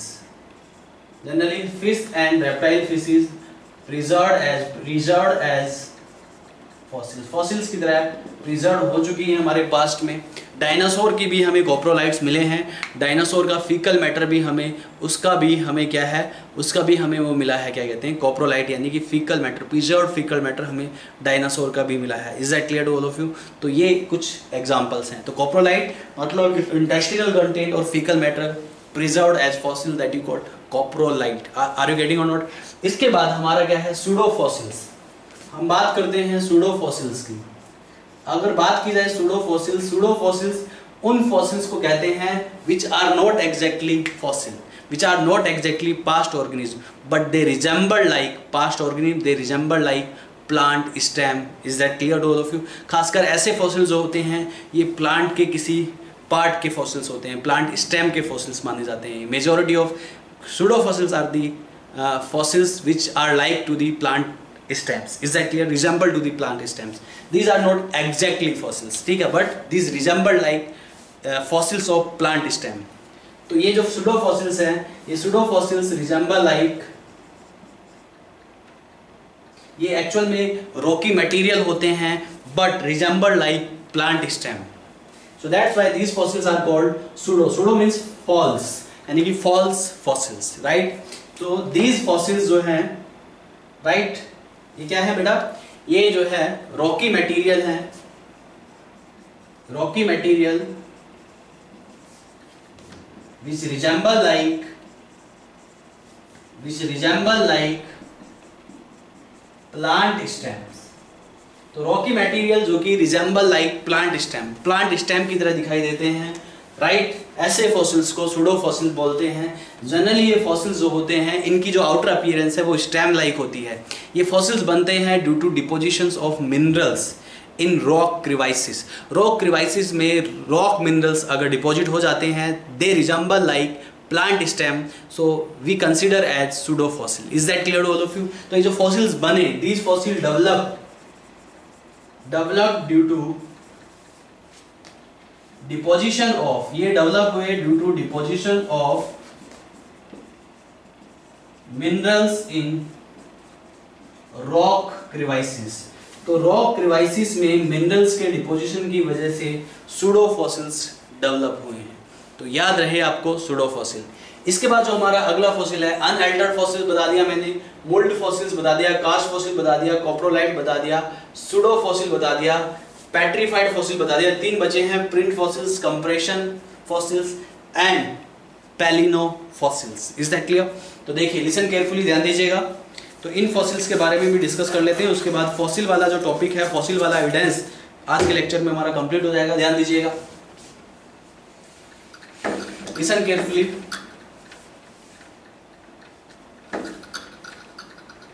Print fossils की बात करते हैं, ध्यान दीजिए।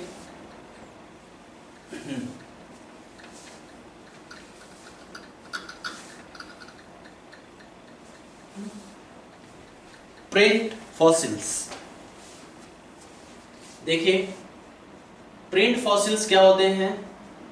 Print fossils are the fossils of prints of body.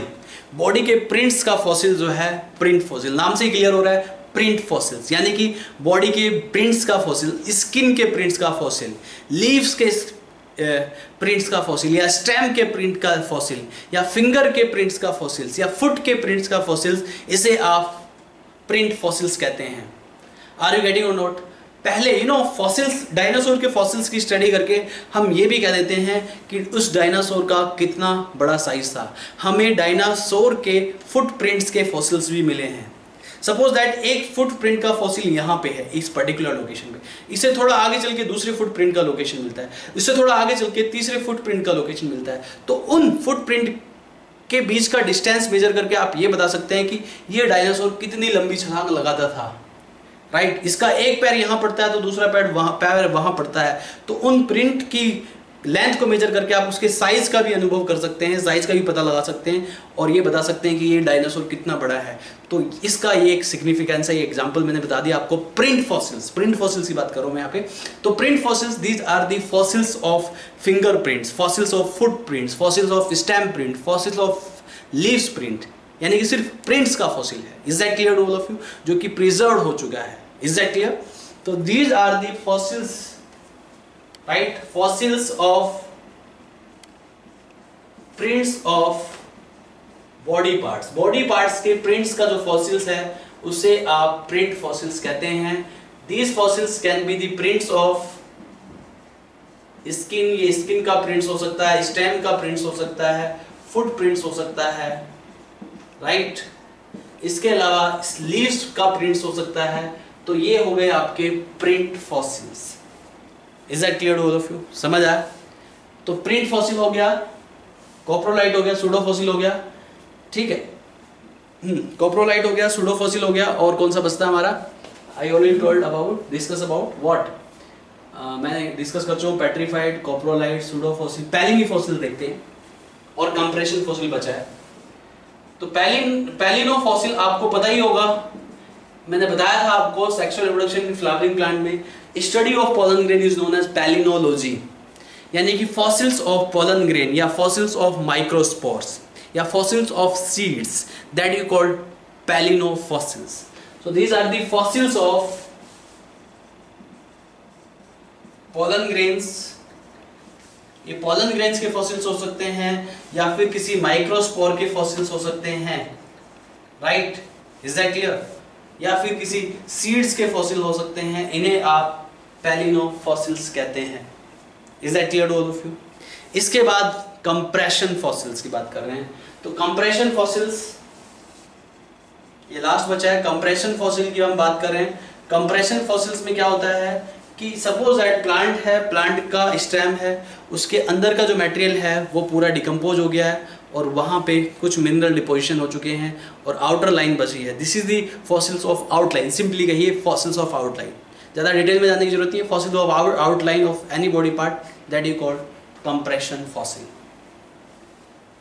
सिर्फ fossil of outline of stem या any part of body of plants and even animals also, fossil of outline of stem, right, that is called compression fossil. इसी के साथ type of fossil is done। तो ये type of fossil मैंने बताया, petrified fossil जो कि petrification से बनता है, बॉडी का सॉफ्ट पार्ट का जो ऑर्गेनिक मटेरियल है वो मिनरल से रिप्लेस हो जाता है, minerals like iron pyrite, silica या कैल्शियम कार्बोनेट, ऐसे फॉसिल्स को पेट्रीफाइड फॉसिल्स कहते हैं। मोल्ड फॉसिल्स जो होती हैं आउटर लाइनिंग, यानी कि जो मतलब कहने का मतलब ये है कि जो बॉडी की आउटर लाइनिंग है राइट, उसका इंप्रेशन रह जाता है, अंदर से डिकम्पोजिशन हो जाता है। Is that clear to all of you? अगर वो मिनरल्स फिल्ड बाय अगर वो जो मोल्ड फॉसिल्स है filled by minerals that you called cast fossil. Pseudo fossil मतलब रिजेंबल लाइक फॉसिल, बट वो फॉसिल नहीं होते हैं, वो रॉकी मटेरियल होते हैं। Is that clear? उनको सूडो फॉसिल्स कहते हैं। प्रिंट फॉसिल्स मतलब बॉडी के प्रिंट्स के फॉसिल, स्किन के प्रिंट के फॉसिल, फुट प्रिंट्स के फॉसिल्स, या फिर स्टेम प्रिंट या लीव्स प्रिंट के फॉसिल। वहीं कंप्रेशन फॉसिल्स क्या है? जनरली प्लांट्स में होते हैं, स्टेम्स के होते हैं खासकर, राइट। स्टेम की आउटर लाइनिंग रिमेन रह जाएगी, एक कार्बन फिल्म रह जाती है, सिर्फ क्या रह जाती है? एक कार्बन फिल्म रह जाती है। क्या रह जाती है? कार्बन फिल्म रह जाती है। तो ऐसे फॉसिल्स को आप क्या कहते हैं? कंप्रेशन फॉसिल्स कहते हैं। पैलिनो फॉसिल्स अगर पोलन ग्रेन या माइक्रोस्पोर है राइट, उसके फॉसिल्स को आप पैलिनो फॉसिल्स कहते हैं। अनअल्टर्ड फॉसिल यानी कि एनिमल या प्लांट की whole body found in frozen form in polar ice, polar areas में whole body as it is पाई जाती है पास्ट ऑर्गेनिज्म की। इसका एग्जांपल मैंने बताया वूली मैमोथ, जो कि आज से 25,000 साल पहले एक्सटिंक्ट हो चुका है। तो ये कुछ टाइप्स ऑफ फॉसिल्स थे जो कि मैं डिस्कस कर चुका हूँ यहाँ पे। इसी के साथ हमारा इस लेक्चर में, इस टॉपिक में, यहाँ पे जो मैंने आज लेक्चर डिस्कस किया उसमें हमारा फॉसिल एविडेंस वाला पोर्शन इतना ही है। ये सब कंप्लीट हो गया। फॉसिल्स मैंने आपको बहुत ही अच्छे से समझा दिया है। उम्मीद करता हूँ आप सभी को अच्छे से समझ आ गया होगा ये। और इसको एक बार पढ़ना, ये लेक्चर जो मैं जब भी आप इस लेक्चर को देख रहे होंगे तो इसके नोट्स जरूर बनाइएगा और उनको एक बार पढ़ के देखेगा, तो फॉसिल वाला कॉन्सेप्ट बिल्कुल अच्छे से क्लियर हो जाएगा, फॉसिल एविडेंस वाला। इसके बाद अगला जो मेरा टॉपिक है जियोलॉजिकल पीरियड और other evidences of evolution, that I will start in my next lecture. तब तक के लिए thank you very much, bye bye, take care.